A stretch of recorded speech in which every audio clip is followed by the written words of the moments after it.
Okay, in your research presentations, one of the parts of the rubrics is formatting. And the formatting is how it looks, and that you're following all the basic rules for the different things. And I'm going to talk about what those basics are now. First, let me remind you that you are being asked to do a paper and a presentation. Okay?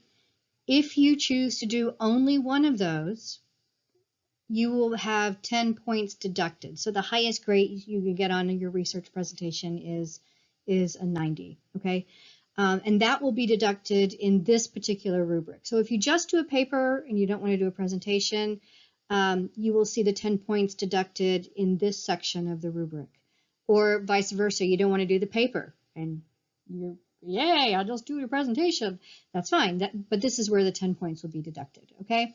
So obviously in any kind of presentation you're making, the things that you need to know are to be prepared, to do your, just be prepared, whatever that entails, and to know your audience, and your purpose for what are they looking at, what are the things, and we're going to talk about the basics in a second. So by this time in your life, you know how to submit a good paper. All right, you're going to do it through Turnitin.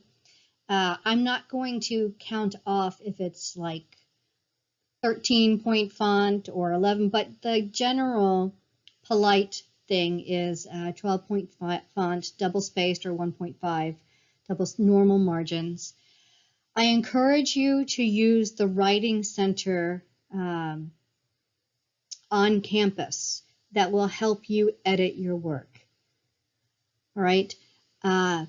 But good college students aren't necessarily good at this, but I'd say this is a good life rule for you to use.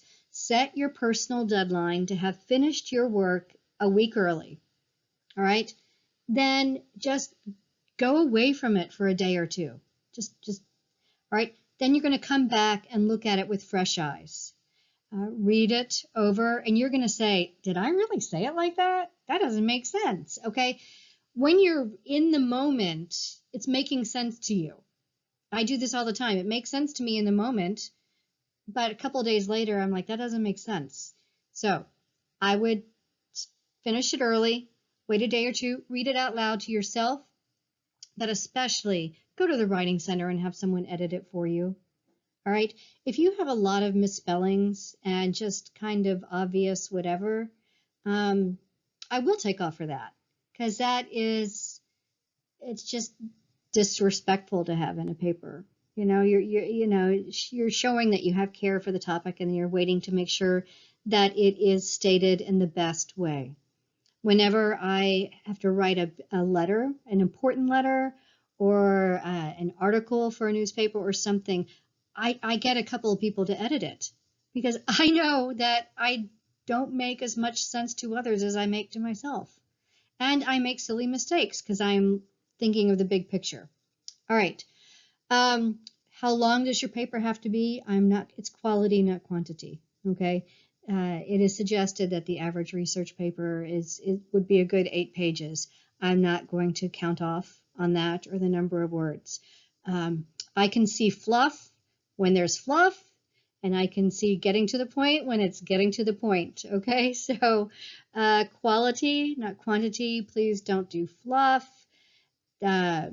Multiplication of words it's not attractive, or at least for the one grading your paper. Okay, for this paper, you can use first person.